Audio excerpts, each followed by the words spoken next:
you already knew Tick, Jonathan Majors. Yeah, I worked with Jonathan as well, and Journey.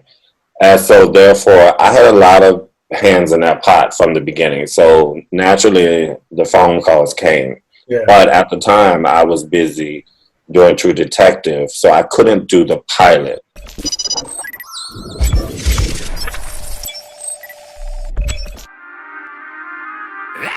The money, designer, the drip. Don't got a cap, I'm as real as it get. Bet on myself and I tripled the flip. Came from the streets, I'ma stick to the script. We popping bottles like we went a trip. Rather fill up accounts than empty a clip. 10 on the ground, so I never slip. They love you, they hate you, I'm watching them switch. Switch, switch, switch, switch, switch, switch. They hate you, they love you, I'm watching them switch. Switch. Yeet. Y'all know what's up? It's your boy Chance. You know we got Rook. Today we got a super special guest. I say special guest all the time because it's special, but this is special because my man's and me been rocking forever. It's my man Brian Badie, say it correctly, number one hair designer, in my opinion, in the world. So any set that you've watched and they did their thing, I'm going to call him B, but my man B probably did their shit up. So, Mr. I don't even clap. I usually put the applause in it, but I got to clap for you because you already know what it is with us. Okay. Yeah, you already know. I know. Yeah. So before we get into everything we get into, this vid is sponsored because some of y'all slacking with the sponsorship. It's sponsored by me, of course. It's the new mask we got going on. The New York City joints. It's upside down, bro. No, flip it. It's upside down. Okay, now it's right. Yeah. Oh, word on my side is. Anyway, yeah, bro. Rebellious weird, man. Rebellious weird. You know we're gonna put the link in the joint. Rook always cops it, shows it. Bleezy got some. Everybody gets it. Make sure you cop that. Like, share, comment, do what we do. Let's get it all the way now so we can get in. Would be like it, share, comment. Cash App is there. The Patreon is there. Donate to the channel, support it. Do all the stuff you do. We appreciate all you YouTuber subscribers, the ones that watch Apple, Spotify, that check it out. We appreciate all y'all. But I don't know how long this is gonna be, how quick it's gonna go, because me and B can talk forever. So we're going to get right into it. You already know what it is. B, welcome. Thank you for having me. Always. Let's get to the juice. All right? How dynamic, you know what I'm saying, kick off? How did the Chance and B let me sip my new whiskey with my whiskey glass, because some of y'all was clowning me for the glasses I've been having. So we got the official whiskey glass with the whiskey stones in it. You got your highball glass, a rock glass. The show's doing good, sir. But you was drinking out of a red Solo cup before? Now, first I did it with a wine glass, with a wine joint. Ah, okay. And then it wasn't filling the wine joint. So then I did it as a shot glass, and the shot glass almost like made me choke. So we had to backpedal. So now since the podcast is doing good, we costume glasses. Thank you, people. Thank you for hooking us up, because my man was sipping whiskey out of a shot glass, and that's atrocious. We don't do that. Yeah, here we are. But go ahead, B. Let me know when you first saw this smooth Spanish brother come into your life. Lord. And this is where the drama began. We was working together on SVU, and he came up talking mad shit, which automatically I gravitate towards and like shutting down every chance I get. And it was just from there was to set the tone for the rest of our friendship. Him being a Capricorn, me being a Cancer. It's like this, but still all love. So it just kind of happened. It was almost like even big brother, little brother kind of banter mixed with, I think I was sent to this earth and to the chance to keep him in check. Try to keep him humble. It takes somebody in everybody's lives to keep them humble. You know what I'm saying? But it's all good. Like, we met and became friends. Like, I remember the exact night we was working at PC Richards or some shit on Broadway, and he just popped up out of nowhere working. I guess that might have been your first night. Yeah, that was like this aura or like this cloud or shine around. Whatever. and that's kind of how we started. Him talking shit and me being like, whatever, little boy, calm down. You seen the locks flowing? Mind you, my locks was done by Rook's mom. Oh, cool. Yeah. The lock days. The locks days. Yeah, and then we kept in touch ever since, and now here we are. Deep, mad deep, long time. So how long you been at it with the hair? I mean, my mom been doing it since she was 16. So I got to meet a lot of people that do what you do, and I'm actually happy that you're in the industry with it, because there's people that still don't know that their talent in that area can take them all over the place. Right. I mean, to me, going into the beauty business, I looked at it as a $1 billion industry. So naturally, with my personality, I didn't get into this business to only work in a salon, like in the neighborhood that I was raised in and stuff like that. Like, to me, I wanted to take it to like a global level.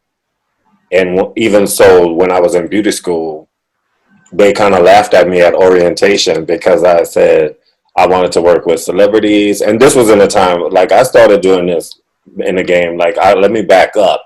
I went to beauty school in 1994, which I wasn't as like 16 like some people, because I was a dancer before I was a hairstylist. So my whole life before hair was like wanting to be a dancer on a major level, going to LA, dancing with Janet Jackson, stuff like that. But I entered it. What? That dancing makes a lot of sense now, but go ahead.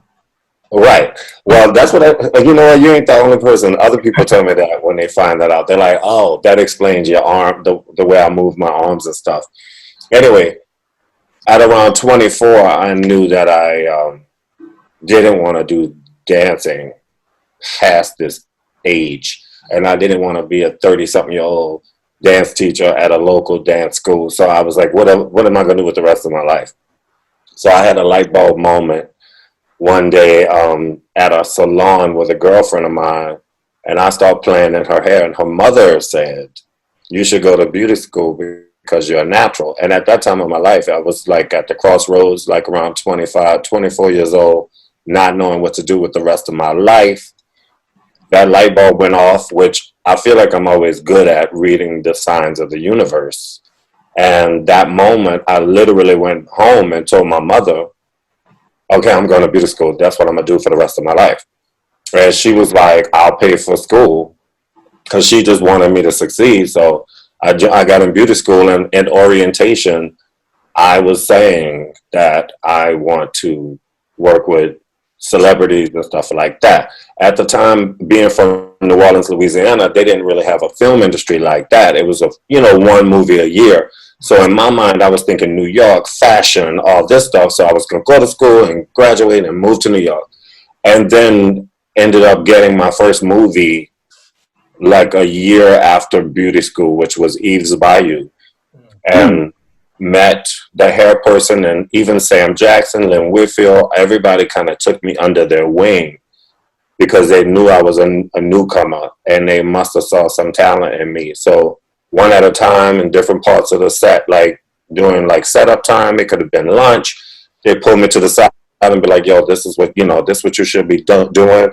Like, this is what it'll take. Like, Sam Jackson even gave me dailies on the VHS at the end to prove that I worked on it, just in case anybody tried to like say I didn't, because that was before call sheets. They didn't give me a call sheet. Put it that way. I didn't get this type of information. So it was almost like, how could you prove that you worked on this movie? I still have the dailies, actually.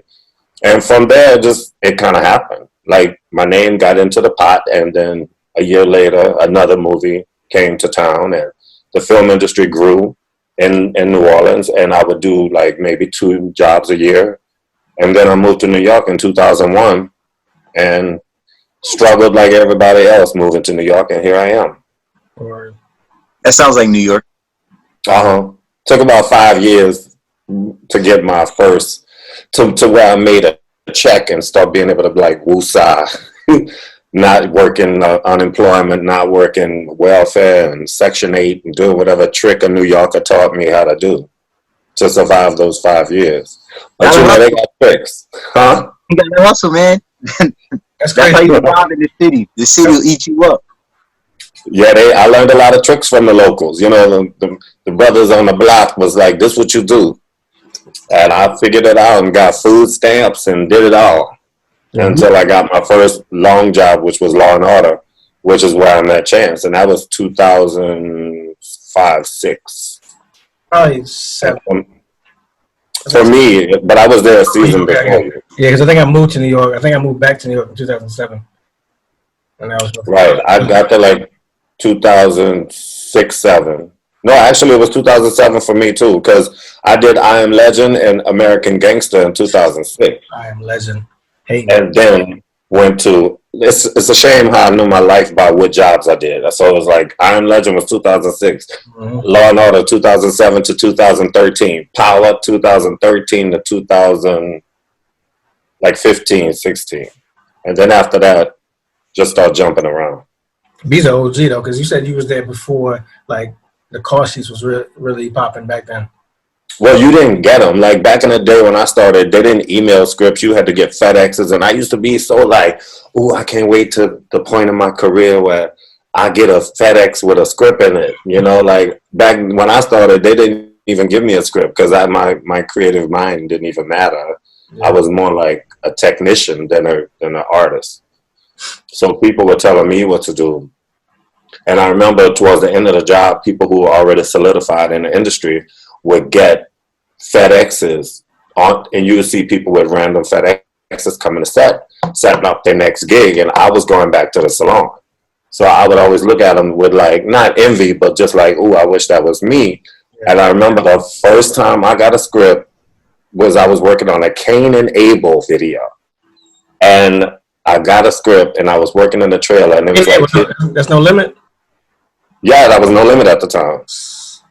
See what I'm talking about? I was doing, back then I was doing music videos and like TV, like whatever. I was doing fashion shows for free. That's what I tell people these days when they DM me on Instagram. And the one question I get from a lot of people is like, what do I need to do to get into the business? Yeah. And that's a loaded question for me, because in one side of my brain, I'm like, you should already know, because nobody told me. So I didn't come from a world where we could reach out to people across the world via internet and have that person figure it out for me.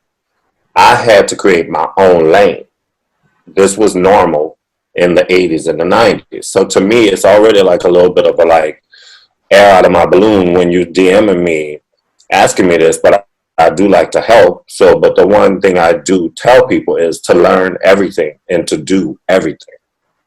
Yeah. And I feel like a lot of people don't do that, because I didn't turn anything down. I did free work. I did fashion shows. If it was for the Salvation Army, I was like, you need a hair person.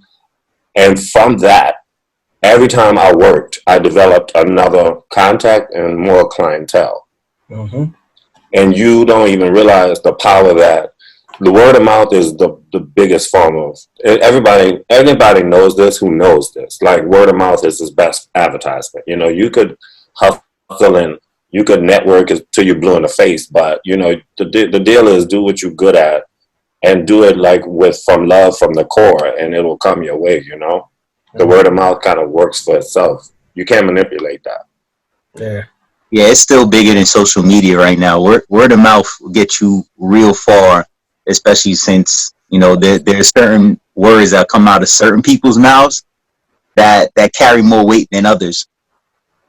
Right, because word of mouth is like its own advertisement that you don't manipulate. The thing with social media is you can manipulate it so it can be false. So if I'm a consumer, if I'm trying to buy something, or just if I need to be attracted to something, the fine line that you have to be careful with social media is who's promoting it. It could be like a complete facade. It's like when I worked in a salon once, there was a guy who had a real good mouthpiece. You know, he could talk his way out of any situation. So he would go through the mall and pass out cards and get clients constantly. Like, he would go into the mall and be like, yo, let me do your hair, let me do your hair. I didn't do that. Yeah. He did that, got people in the door, but he couldn't keep them, and he couldn't get them to come back twice. Mm-hmm. I never promoted myself. I just laid the hell out that hair, slayed it, let the client walk out, and if the client had 3 sisters and 5 aunts, every last one of them was in my check. Yeah. And I didn't tell them to promote. I didn't say tell your family. I just did their hair, got the money, did it with love, didn't do it with no return. The only contract we had was you pay me this much, I do your hair. Boom, that's it. You walk out the door, you go home, all your cousins and stuff see your hair, like, oh girl, your hair is so nice. Who did it? Brian at the mall, whatever. Boom, I get every last female in their family, and they snowball from there. And that's how it works. To me. That's one of the reasons why I've always fucked with B, or I fuck with you, is because in the game that we're in, a lot of people say this and they act a certain way, and then when we leave set, their whole vibe is different, or they're different people. But B has been 100 since the first day I met him. Like I remember too. I was in the streets, whatever, and I was always a flashy dude, Rook nose on set. So like I think I had a scarf joint on. I had my locks on. I had the big coat. And I think I had like maybe some red dunks at the time or some shit like that. But I said it to say, because then when I look over, I see B, and he's kind of got the same shit going on, like some big bubble coat. You know what I'm saying? Like I think maybe I think maybe like, so, all right, there you go, flex. Then he had like a beanie on, but he also had some ill shoes too. And I was like, yo, all right. So I see him. So we started shooting the shit. But like I said, from day one, like B's always been 100. But like, he told me why people act a certain way they do towards me, and we always kept that love for each other. So it was always 100. So I can see with your grind how you say you always kept it real and you didn't ask anybody to do anything, because B's never asked me to do anything. You know what I mean? It's just always been genuine friendship. And that's all. I'm just being myself. I don't know how to be nothing else. I'm still Brian from New Orleans. I don't care how long I've been in New York. I don't care how much credit I get or whatever. I only really know how to be as me. Yeah. It's too hard to try to fake something else. I don't have that much time. I just want to be me and go to. I mean, was you listening to that Mano when you came to New York? Huh? You was listening to that Mano when you came to New York? That who? Mano. What's that? I need to know. So wait, you don't know? I don't might not know the term, but I got to. He's a Brooklyn rapper. Oh yeah, no, I got there in 2001, but yeah, like New York at them days, bro. I was so many places trying to figure New York out. I could barely remember. Sometimes it's all a blur. No, but it makes sense, because even you say about being you, and like that's one of my favorite songs I ever heard in my life was Mano, I'ma Be Me, because that was around the time where a lot of people. That's when I feel like, for me, as I'm the young guy here, but I'm a 90s kid with an 80s heart. So a lot about me is old school. And that was around the time where I feel like a lot of people started to really jump this idea of the trend. And I feel like New York is a place where we create our own lane. We create our own style. And when we're done with the style, everybody else is picking up that style and we're moving on to the next thing. Yeah. And I felt like we were all just starting to gravitate towards whatever was popular. And he made that track because a lot of rappers were doing that. And you saw it even in industry. Everything became copycat. Authenticity was starting to get really lost. Right. So but that's a global trend, though. That's the sign of the times. Back in my day, there was no real trend per se. It was more about individuality. Like when we were younger, it was like, how can you be different? Mm-hmm. It was more like, how can I put on, like if you went to the club, literally the club had everybody, every type under the sun in this one club that all came together under like a certain genre of music. I'm a house head. So let's say in the house music community, where there would be gay, straight, hip hop dudes, like the ballet kids, the drag queens, the hot lesbian groups, whatever. Everybody was in this one club in New York back in the day, because I went to the Paradise Garage and all that kind of stuff. So to me, the thing that I noticed, and I just had this conversation with somebody about this, like back in the day, individuality was the one that put you to the front of the line, where now it's all about this whole like script that everyone follows. Like if you can just see in the way people dress, like if you walk into a group, everybody literally kind of is dressed in the same type of scheme. Yep. So clearly somebody has to be faking it. everybody didn't wake up hip hop. Everybody wasn't born hip hop, or everybody wasn't born with that whole thing. That's all following a script. Mm-hmm. So that's a sign of the time. So this makes it really harder to promote yourself, because what are you doing differently? Even with girls, like a lot of the looks of the girls are the same. The hair, everybody's wearing the same. There's a lot of girls wearing the same style heel. Everybody got on a legging. Everybody got on an outfit that's very like that. They literally, there's no individuality, even amongst artists. Like if you just put a picture of every hot artist right now up, they literally are almost the same person. But if you did that from back in the day, everybody was a complete individual. Yeah, that's a big thing. That's what changed. I feel like people today still need to find their own light to stand out. I talked to some girls about hairstyles because, you know, again, my mom and my experiences with other stylists. And I'm like, hey, you know, short hair will look really good on you. You don't have to just run with this style that you see everybody else doing. It fits your face, maybe even your body type. I talk about throwback 90s looks. Like, remember when Baps came out? And I thought that was genius. Thank you. I love Baps. I love Baps. But you're right, and that's why from Lovecraft, a lot of people hit me up on Lovecraft about Journey's look, that 50s classic vibe, and a lot of girls are like, oh, I would love my hair to be like this. And I've even seen people wanting to do Halloween costumes as Letty, who is Journey's character from Lovecraft, and they literally like put pictures up with her hairstyle and things like that. And to me, there's absolutely no reason you can't do that look right now and even dress with today's fashion. That's a timeless look. That's a layered bob. It's just curved more. It's not going for that beachy, wavy look that everybody's doing. And like you said about the short hair and things like that, I personally am so tired of seeing long hair. I wish the days of cuts come back in fashion. To me, the beachy, wavy vibe is one of the longest running trends in the hair business, I think, in history. I don't know, I forget what year that look came out, but it is still alive and well. And I'm like, how many times can I see a beachy, wavy look? This with every race, everybody's doing the same look. Whereas in Europe right now, in Asia, you're starting to see more cuts come back, more mullets, more like geometrical cuts, a lot of play with colors with the geometry. So to me, these are things that I'm looking forward to. It hasn't really hit America yet, but hopefully it'll pick up one day, and it'll take like a Rihanna probably to execute it, and then people will get it. You gave me two segues. The first was the Lovecraft we're going to talk about, but the first one was being where you're at now in Australia, which one shows the kind of guy that you are, because to wake up early to do this, because, you know, times are different, obviously.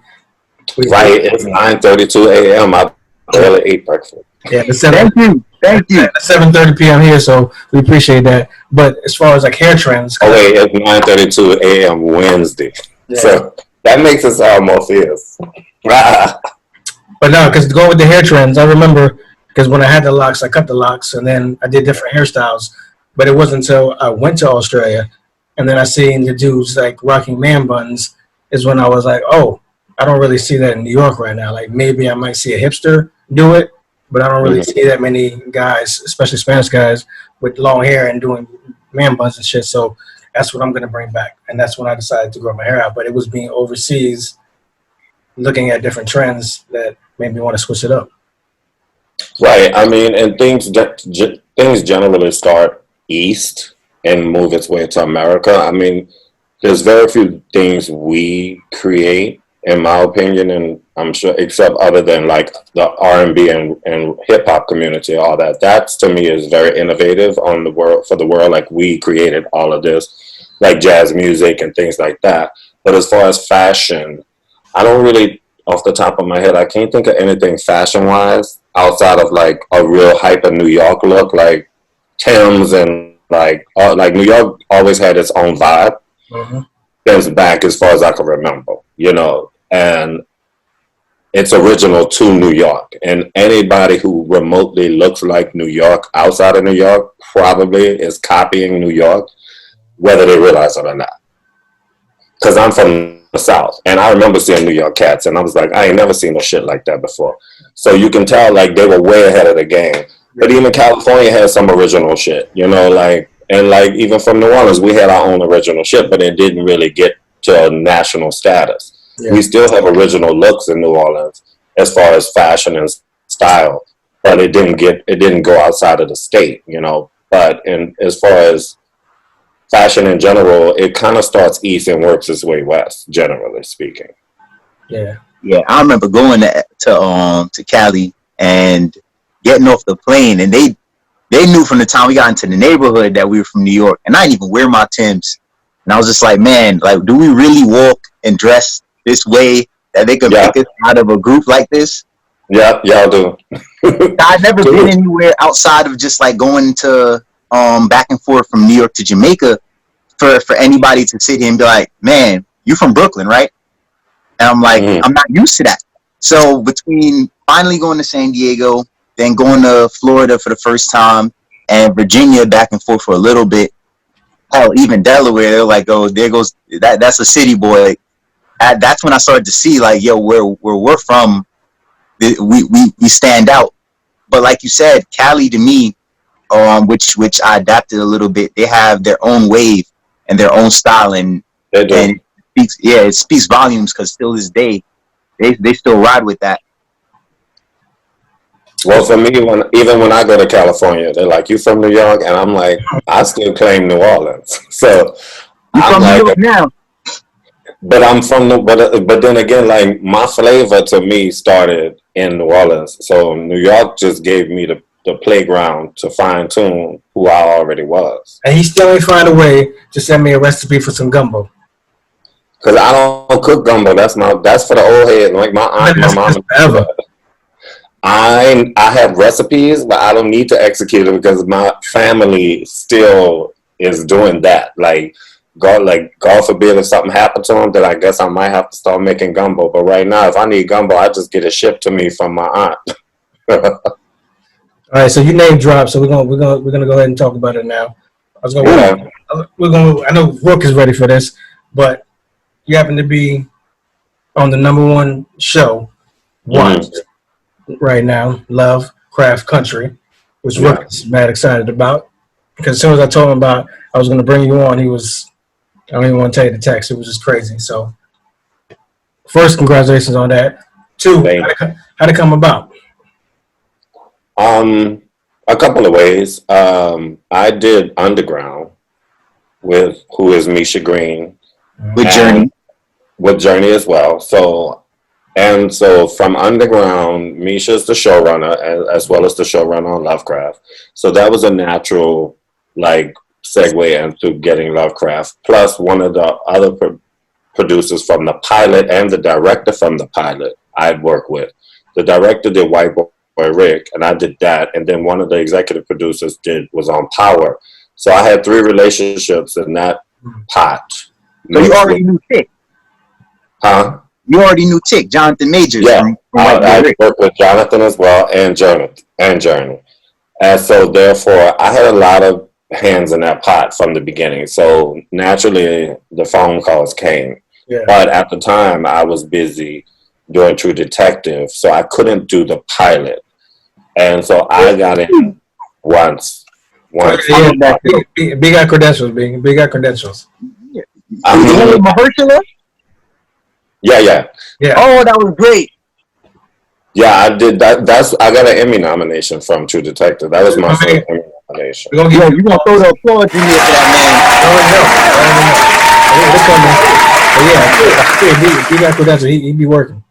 So that's how that started, and got Lovecraft, and it was a wild ride. I loved it. It was so much fun to work on. So much creativity went into that show. Jordan Peele, Ridley Scott, J.J. Abrams. Ridley Scott? Is Ridley on it too? Or is it just Jordan and J.J.? It's Jordan and JJ Jordan, JJ, and Misha. We have to say Misha because Misha and is the Misha. creator, actually. Oh It's no, Misha Misha's put baby. together one hell of a story. Yeah. She's the top dog in that one. Incredibly captivating story. It's more than just the magic and the beyond in it. The story itself is Right. beautiful to go along with the action.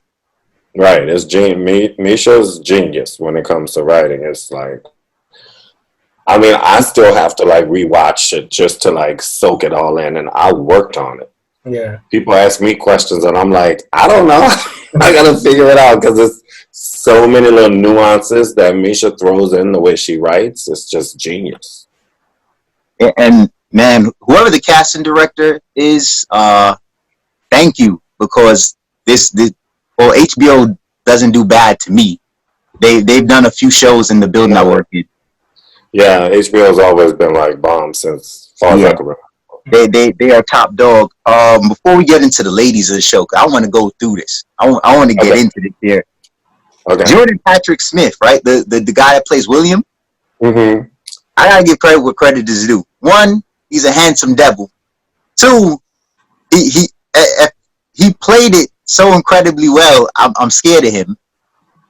Uh-huh. Like I feel like offset. He can be that same person and talk to you in a way to get you to do things that you would think you would never do. Yeah, that demon right there. He was also on Vikings. Yes. Well, it's so funny you would start with him. I just was with him Tuesday. We went to dinner in LA. I love Jordan. That's my mate. He's Australian and he is awesome. He is a Gemini, which I roll really well with Gemini spirits. I mean, it was never a dull moment with that dude. Like he was my running partner when we was in Atlanta shooting. So we went to work with him was really like we were like best friends since, and I'm friends with a lot of the castmates. But like when you friends with people, but then you got that one partner in crime. That was me and Jordan Mm-hmm. all the time, and to this day, like he wishes he was in Australia right now with me so he could show me around and give me the real story. Yeah, the real lay of the land. That'd be nice. Yeah. Another Aussie on the show, right? Abby Lee. Abby Lee's another, yeah, she's another cool cat. She's I didn't know she's like an amazing like legendary supermodel type like girl. Like she's apparently she's a big deal, and I didn't find this out. It was so funny, but she's so down to earth. And so me, Abby Lee, and Jordan always kind of we have our sushi night when we would hang out together. And designing their looks was really interesting because that came more from Misha, the fact to make them all blonde. Mm. So that literally was happening. That design process was happening at the camera test. This was not something I designed in advance because this was such a unique group of people, and as well as the father, who's played by Tony Goldwyn. So we knew Abby Lee was the first character of that group to be designed, and we knew we wanted her to be blonde and just kind of like Ice Queen. And so we did that, and then Misha was like, what do you think about the rest of the Braithwaites being blonde? And I replied, I think that's genius. Sort of like an Aryan nation creating this whole world of this type of person. And that was kind of the platform that catapulted us into the what you saw the final look of the Braithwaites with this like really stark blonde, because I guess we're trying to depict what is a superior white person. Yeah, like so what's the best way? Blue eyes, blonde hair. That got me in trouble though, because one, the father. I've watched movies with him, man, and I thought, again, the whole cast is so cool.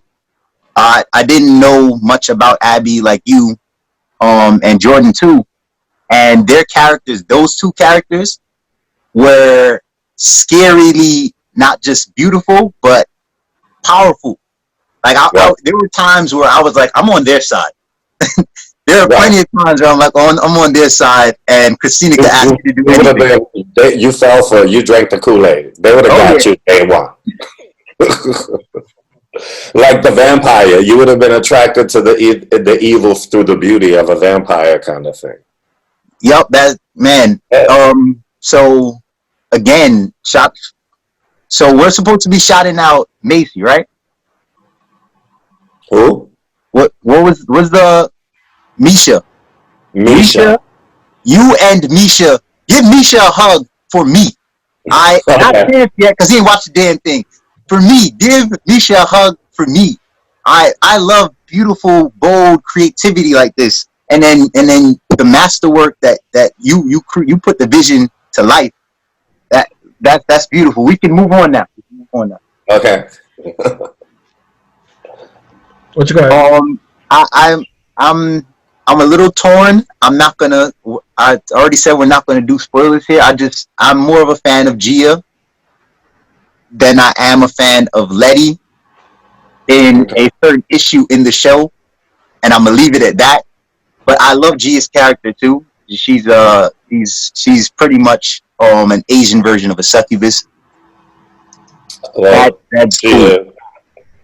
That's interesting. So far, what I'm learning from you is you go you go a little off brand because a lot of people instantly go well, like reading Twitter and reading comments. A lot of people go straight for the obvious with like Letty, Tick, and that group.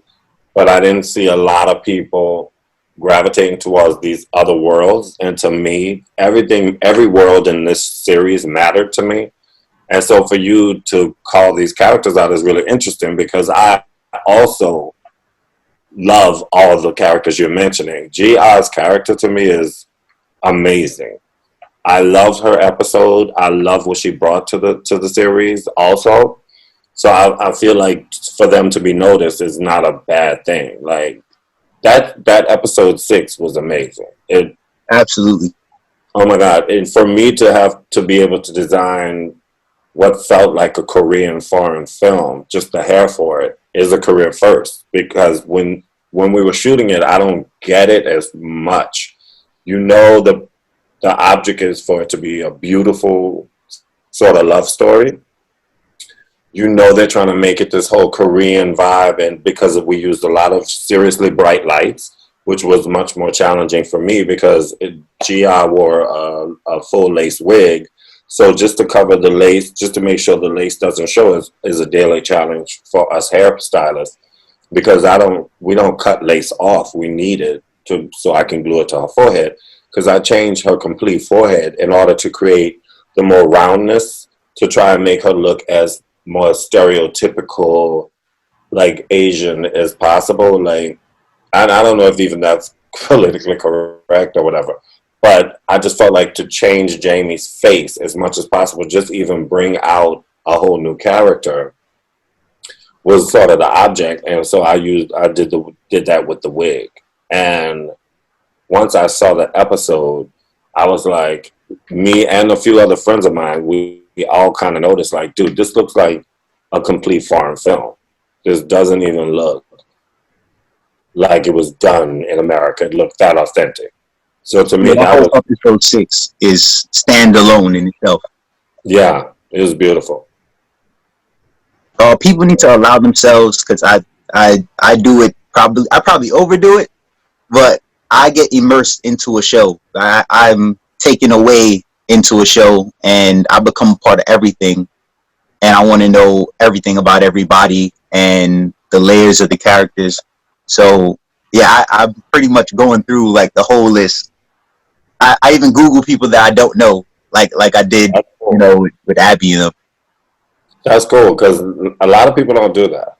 And for this show, there's so many nuances. You can't just, it's not a black and white show in a way, even though it was not literally, but it was kind of, it turned very black and white. But to me, that's making this it's like a disservice for this show because it's not a black and white show. This show is like a cornucopia of color, like so much to look at. So to just make it black and white is to dumb it down and to go against the very thing that we're trying to promote. Hippolyta, her when her hair goes blue, and that's all I'm gonna say. Is that a wig? Was she down to dye her hair? That was a wig. Everybody wore a wig except for Journey. Everybody had a wig on. So it was a very wig-based show. And that was one thing I loved about doing Lovecraft, because I design characters through hair for a living, but I gotta say, I feel like Lovecraft was one of those moments where we created an entire world, if you understand. So it's like when you look at a movie like not Game of Thrones, but if you look at Lord of the Rings, if you look at like The Hobbit or things like this, those movies port you into this other universe completely, like from down to the streets and the buildings. To me, that's what Lovecraft was. It was a new world that I felt like was created. So to me, that was, as an artist, that's another level of creativity that you have to plug into, because you have to do all original looks design for this character. It's not just like an actor comes into the trailer and you just kind of style their hair the way they're usually comfortable in getting their hair styled, which could happen a lot in contemporary shows. Actors will come in and be like, well, I normally put my hair parted on the side because this works best for my face and stuff like that. In Lovecraft, it was more like an actor came in and was like, what are y'all doing? What are you going to do? Yeah. Because they themselves can't even fathom the creation that's about to happen, because this is my job. I'm hired as the creator, the designer for these looks, and as far as the hair goes. So it was really a shift of power, because normally we collaborate more with the actor, but for something like Lovecraft, it's a whole new world created. So it's basically more me and Misha that do the collaboration. Like even the producers didn't really have much say so. Basically every character you saw on screen was my job to create and Misha to approve, or Misha, when she had a note, it was a note. Like she was the genius behind the blue. At first her hair was supposed to be rainbow colored. And then Misha moved away from rainbow and was like, how about a blue? We want a blue. So basically she doesn't say, she didn't come up to me with a swatch. She just was like blue. Electric blue. So, because it was supposed to be, it's supposed to be based on the Renthia blue, which is the comic book. So it was based on that. But, in the blue category, it's like 15 blue. So basically, my assistant, Key is more politically correct. Key is Mona Bowman. I gave her the responsibility to just be like, hey, create several blues on this white wig, and then we'll like show it to Misha and see which one her eye gravitates towards. I had my favorite. Mona had her favorite, but Misha's the ultimate one to decide, and she wanted the one which you saw made it to camera. And then we colored the whole wig. So mom's is retired, up there in age now. So she doesn't really do hair much anymore. It's mostly just appointments. But what I notice is she still loves to do wigs and prep them, and I bought her new, heads to deal with that. So for you, it sounds like you have to do a lot of lace wigs or lace wigs, right? Is that more fun for you than coming in and just collaborating with them and doing their typical hairstyle? 100%. Like I prefer to do that every time. I don't mind doing contemporary shows and whatnot, but it's like there's levels of creativity. So to me, the ultimate level of creativity is to create a whole nother world. So that if I could do those types of film and TV shows for the rest of my career, I would want to be the one that would design like a character for Star Wars or something. I want to design something that has never been seen on television. Like that is my ultimate gratification as an artist, to do something that hasn't been done or hasn't been seen. So as an artist, do you have a favorite show you did or look you did? or No, everything's different? And I think every job I've ever done in my career plays a part. So it's like asking a mother who's her favorite child.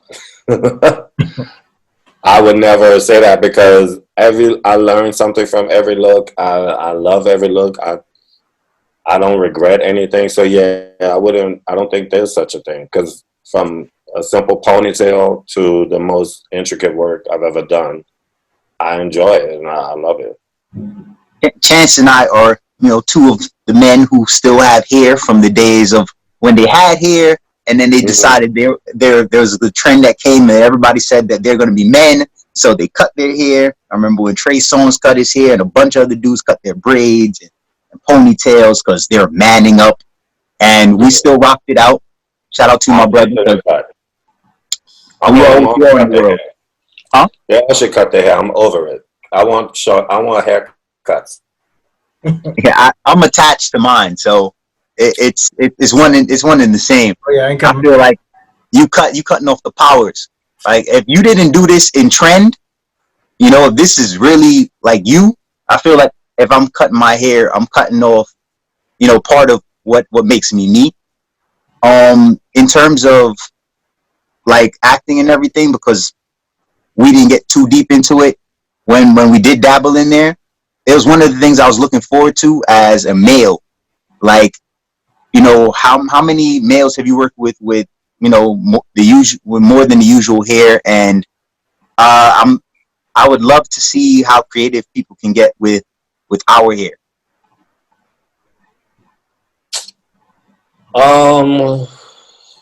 I feel like I haven't worked with anybody with an extreme amount of hair that I could think of as far as characters. But I feel like a lot of the lengths with hair that men are playing with, I feel like it's a little bit following the script. It's just like with the beard game that's happening. I feel like a lot of people are thinking, oh, I want to wear a beard because it's in trend or it's cool. Whereas in my mind, a beard personality is born, not created. Yeah. If that makes sense. So to me, in the beard world, you should try to stay on brand of who you are as a beard person. Don't necessarily go full face and long, like a lot of people are doing it. I see a deal and I don't feel like it's your best look. To me, the best look is what you are, who you are as an individual. When you're designing a look, especially for yourself, if you're trying to play with looks, I understand. I've been a million different hairstyles. That doesn't mean it was the best looks for me. I've been through every beard possible. That doesn't mean it was the best look. This is one of my best looks, and this is why I stay true to it. I can go thinner. I can take this away. I've done a mustache, which I'm not mad at, but I've done the goatee with no beard. I'm not mad at. But I tend to feel like this is one of my better looks. As far as men with the long hair, I haven't really worked with any, particularly with long hair, but I have had more Afro styles that were textured and smoother. And then I've seen them cut. To me, their best look was the cut look. Like when you said Trey Songz to me looked better when he got rid of his hair. That's his best look. It brought his face out more. His selling point is his face, not his hair. Hair can be a distraction. If you have a good face, sometimes hair can be a distraction. It's like the girl who has to have long hair all the time. The object, like, can you carry yourself without hair? Like, everybody can't have short hair, so therefore some people need long hair. Some guys with all this hair, becomes a distraction. It becomes like a shield where it's hiding your best asset, which may be your face, your spirit, your smile. It might be covering stuff that might be more marketable or better suited for your ultimate look. So when choosing long hair, I feel like you should factor in more things about yourself than just, I want long hair. It's not that easy. That's just one component. I had long hair, but my best look to me is short hair. But I did have long hair. But when I look at pictures of me with long hair, I don't feel like it works for me. And I feel like that's what I see with a lot of guys. I guess I come from a different world where I get to be a little lucky. So I got to play around a lot. And I done put everything in. I've had my hair straightened naturally with the heat. I had S curl. Yeah. Damn, I had weave. You know, different types of extension. I had kinky hair. I didn't even know there was kinky hair. And I probably did every shade of red and every other shade of brown and blonde. And like this dude over here, I'm sure he's got like a trillion shades of blonde that he's played with because he loves himself and he loves that touch of blonde in there. Yeah, I agree with you. If you're playing around with the looks and when you're conceited like this fellow, you'll play around with looks because you'll never feel like you'll have a bad look and maybe you can come back to this look. Yeah. You gotta put a Chance on the spot. Now let me tell Brian, because I know Brian's probably like, yo, Chance is mad mellow right now, and it's weird. No, I got like a massive headache, like crazy. No. So it's killing me right now. So that's why I'm kind of mellow. But yeah, I mean, every time I go through a hairstyle, I actually hit B up and I talk to him about it because I think if I'm not incorrect, B wants me to have a goatee instead of a beard. He said that it thinks it looks better, right? I think so. Yeah. Because your face is round. He has a round face, so to me, when you have a beard, it just promotes the roundness. Whereas when he had the goatee, he can create a different shape. When he squares this off, it'll bring this in and make his jawline more square. And the beard makes it rounder. Gotta compliment your face, bro. Maybe we'll try an episode and we'll just have the goatee, see what people think. I get rid of these damn pork chops. Basically, to me, guys with slenderer or more rectangular faces look better with beards. Round faces should stay away from beards. That's just my eye. When I organically look at somebody, that's what I see. But that's me with the hairstylist artist eye. But like I said, I'm never going to stop you. I'm never going to stop people from experimenting or like trying to figure things out. Like I said, I've been through every hairstyle, every beard you can. I've been through color. Have fun with it, but also know what your best look is. Mm-hmm. Everyone has a best look. And as long as you're aware of that and you still want to do what you want to do, then fine. But if you ask my professional opinion, I'll say what your best look is. And it's up to you to decide. Yeah, I always end up circling back to that look. We'll float around. Is there anybody that you're looking that you would like to work with or looking forward to working with? I tend to want to work with the most creative people that would allow me to use my mind. As far as recording artists, there's only two people that I feel like I'm better suited for, and that's Janet Jackson and Gwen Stefani. Gwen. Those are the voice. Yeah, those are the only two people that I'm like, oh, okay, they're open to other things. Even though Gwen kind of keeps the same thing and Janet kind of keeps the same thing. But I'm talking from way back, like I can tell their personalities wouldn't mind working with. That I feel like I could do them a service. So would a Lady Gaga be too much?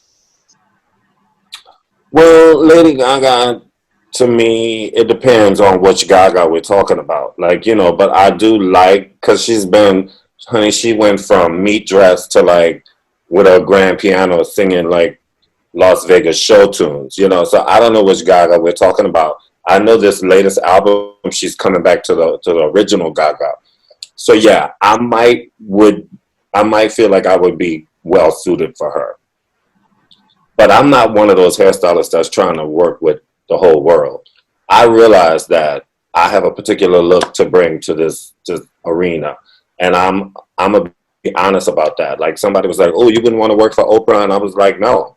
They was like, "You're lying." If Oprah called you tomorrow, and I said, "Yeah, I might do her one and done," but I would never aspire to be Oprah's hairstylist because I'm not the hairstylist for Oprah. Yeah. She's a conservative woman. Mm-hmm. I don't wake up in the morning wanting to do a conservative hairdo for like years. Like I want to be as creative as possible. I'm an artist though. Before I was a hairstylist, so to me, hair is just a platform for me to create art. And if I don't get a chance to that, then I might as well just go work in a salon. Oh. Absolutely. And my mom hates that right now. She wants more people to get out there and be creative with the hairstyling and with their art, because of the ability, the platform now for hair is huge. Look at what you're doing. Boundless. Yeah, it's boundless. There's so much we could be doing. There's so many platforms we have now. Like I didn't have starting in the hair world. Now there's and for me, for everybody to just kind of do the same thing, I'm just like, okay. And I'm trying not to be that, you know. My hairstylist just did hair for a few artists, and an artist that went on MTV for the VMAs, I believe. Mm-hmm. So yeah, like I love the fact that it's becoming bigger than the salon, and I'm looking forward to the day that when Chance and I do our movie, you know, the come up film, you got to be there to get us in line. I don't really care what vision you have for my hair as long as it's not get cut off. We could probably cut my hair off. Oh, we had a guy on Lovecraft who's a dancer, and he's really popular in the dance world. And he had to cut his hair. He came in kind of like what your hair is like, and it was like texture curly kind of thing. And we had to cut his hair. And B would have my hair like this. But actually, you look really nice, thanks, and you look even better without that beard. But anyway, but he had to cut his hair. It got real. It was almost really serious in the trailer, and it was so funny because he and I are the same zodiac sign. So it's just like I could see it was a power struggle. But this dude did not want his hair cut, and he tried every word in the book to finagle for the cheat and want me. And I was like, it's not happening. To the point where I think his agent got involved, and I basically was like, you have two choices. You cut it or you just don't want the role. And because I could tell production right now that you're not willing to cut your hair, and then you can somebody else will do your role. It got that serious. And he cut it. If he wanted that role, he's in the and he's the guy who was with Journey in the dance when they were in the party, and he was like dancing at Journey's, like leaning on him dancing. Yeah. And Tick came in the house party was happening. That guy came in with a full kind of Afro vibe, and he ended up cutting it. But do you know what? After he cut his hair, he better with it cut. That's why I was trying to make that point, because he even noticed it.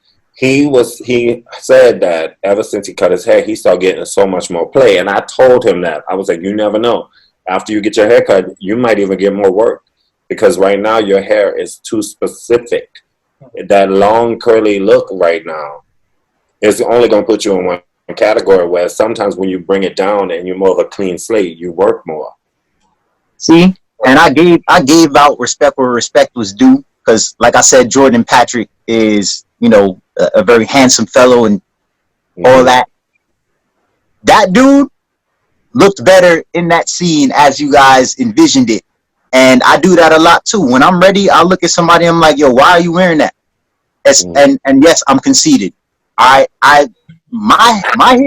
hair game is not to be messed with, because I can rock anything, and I've already done it.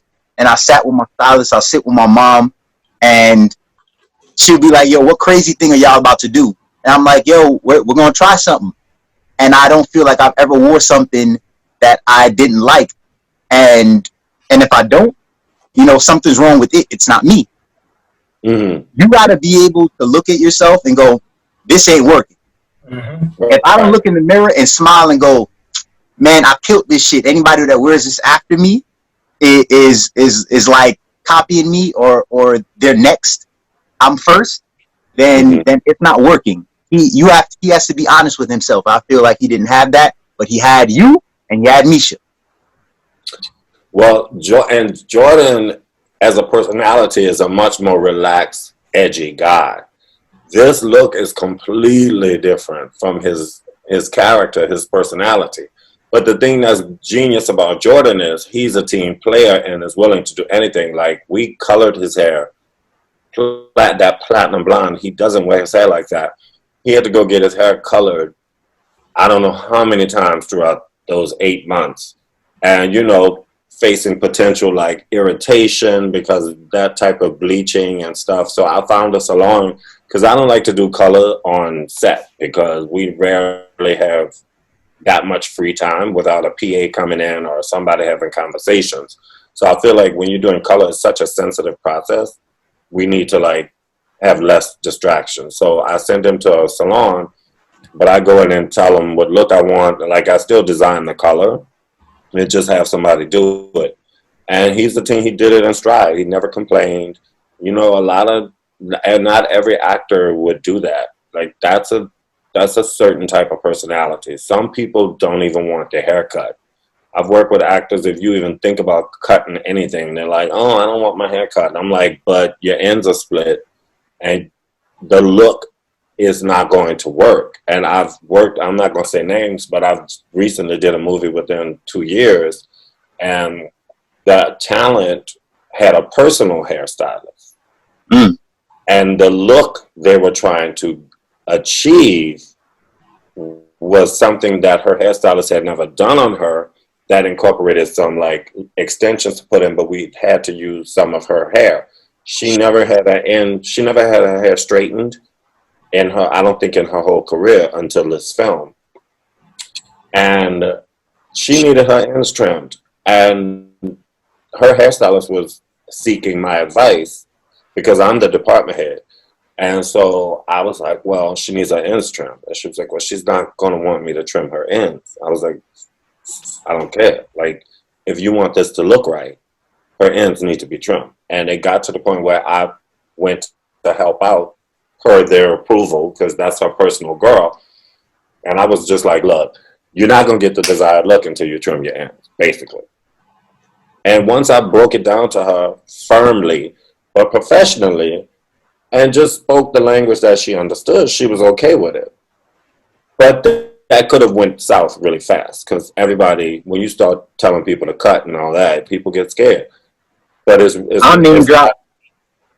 I'll name drop. I got a name to drop. I'll do it. I'll do it for you. Do it. McConaughey. He's my boy. I don't think there's a movie he's done that I didn't like. I think he's spectacular. But Matthew McConaughey does not like to be touched. Don't groom Matthew McConaughey. If he coming in, whatever you see is whatever you get. I cut his hair. You cut his hair? I cut his hair for White Boy Rick. For White Boy Rick? Yeah, so he was cool with you. Everybody's cool with you. Right. Like, I've heard stories leading up that Matthew had his own way and he worked with the same people. So when I did White Boy Rick, I was kind of surprised he didn't bring hair. So, but I tell you, I think Matthew has this love affair with Louisiana and New Orleans too. But from the first meeting, Matthew, I feel like was comfortable with me. And he just, I remember him pointing and say, see, you ready to work already, I can tell. And I was like, yeah, like, cause he was like trying to come up with something different. So we did the whole mullet, so I cut all this off, but he did tell me to leave some, so I didn't go real crazy. And then we ended up straightening his hair because Yan, the director, didn't want Matthew to have the Matthew curly look. So that's why for that character, I flat ironed his hair. But I think it came from trust. I think Matthew trusted me. And we actually became friends at the time. Like, you know, it's not like I call his house or nothing, but we had a good time together hanging out. I think he really trusted me. But you're right. Matthew is one that's known to don't change his look too much. But I'm not mad at him, man. I was one of the ones that gave him a look, but I think it came from trust, you know. Yo, Chance, I'm going to put this into the universe. All right, this like, if the right opportunity arises, and I've always said this my whole life, I will be prepared to do any hairstyle, even if it means cutting. All right. I'm hoping that it's you though. I'm hoping that it's you because if somebody comes through and it's like, color. I say you got some color up in there. Always. It even got me in trouble at work. I went too blonde. Well, here's the thing. If if you're an actor and if you're hired to play another character, I get both sides. I get if you have a marketable look and this is your thing. Oh, but I also get you might not work if you don't. So there's a fine line.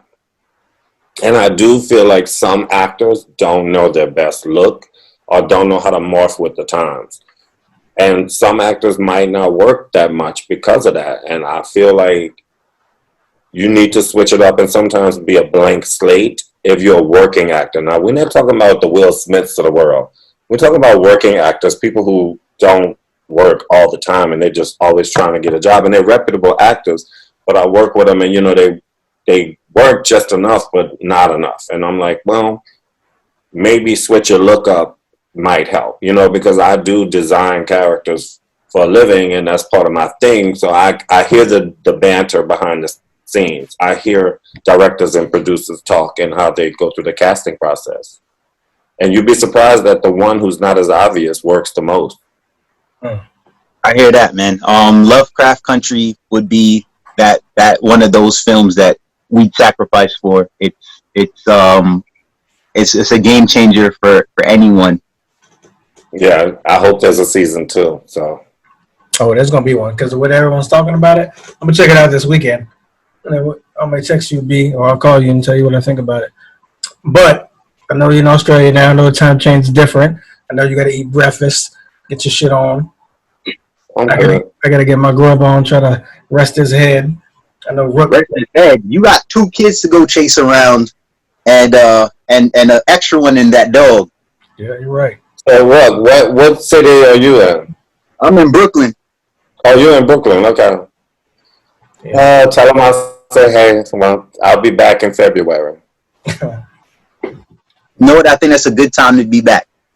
Oh, yeah. Well, hopefully I'll get another job right after this. That's somewhere southern. Well, I don't know, because let's see what America's state it will be after this election. But we don't want to bring this conversation down with that foolishness. No, but you're gonna grab that work because you're always working, B.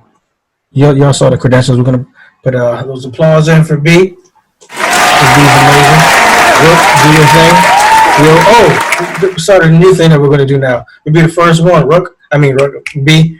4 questions, top of your head. Give me an answer. There's a new thing we're doing. You're the first one to do it. Math simple. It ain't crazy. Ain't gonna put you on the spot. So the first question is, if you weren't doing what you're doing now, what would you be doing? Working. I'll be an executive in the hotel industry, and I would be based in a tropical, exotic location, so I could live there full time. Okay. Second one. Who's your biggest influence? For what? Professionally or personally? Personally. My family. That's a nice one. And I say that because it's not just my mother and father. It's grandmother, uncles, aunts. So I don't really need any other personal influence because my family to me led me to where I am today. Nice. Favorite curse word? Oh. I like to say a whole lot. And the last one is, if you had any kind of superpower, what would it be? Ooh, I think I would like to change into people. What is that, like a shapeshifter? I think I would do shapeshifting. Good one. All right, we'll do the goodbyes. Let's get it. Yo, what a beautiful episode. I thank you for this opportunity. This is probably. I'm gonna get in trouble for this, but this is gonna go down as my favorite episode. I don't cause no trouble now. You know what? The rest of them need to have hard skin anyway. So, ladies and gentlemen, people watching, listening, be inspired. Take the lessons in that we got from Brian today, and pass it forward. Pass it all the way forward. Do everything that you do with great passion and conviction, and don't limit yourself. And when the light bulb goes off, follow it. Read the signs. Don't manipulate the universe too much. Be your parting shots. Huh? Your parting shots. Your goodbye. Your parting shot. Oh, I don't really have much to say, but thanks for this moment, and I always love to have a good banter with my fellow artists and things like that. But thanks for having me, and nice talking to you guys. Nice meeting you too, Rook. Rook, you already know what it is. Love as always. B, I don't even tell you. We talk all the time, but I love you. The world will know I love you. I really appreciate our friendship. You've been there all the time. You never left. And I appreciate it. I'm really grateful that you did this because, like I said, you're in Australia now. Times is different, so you could have easily said, "Child, you know, my schedule's crazy. Can't do it now." So I really appreciate that. Roses as always while you're here, not while you're gone, because you've done a lot. You do a lot, and the number one thing I love about you is you always stay you. You always 100. So I appreciate that. So my last thing to everyone: stay true, be yourself, be 100, because it's a good look. So. Peace. You already know we out. Through the money, designer the drip. Don't got a cap, I'm as real as it get. Bet on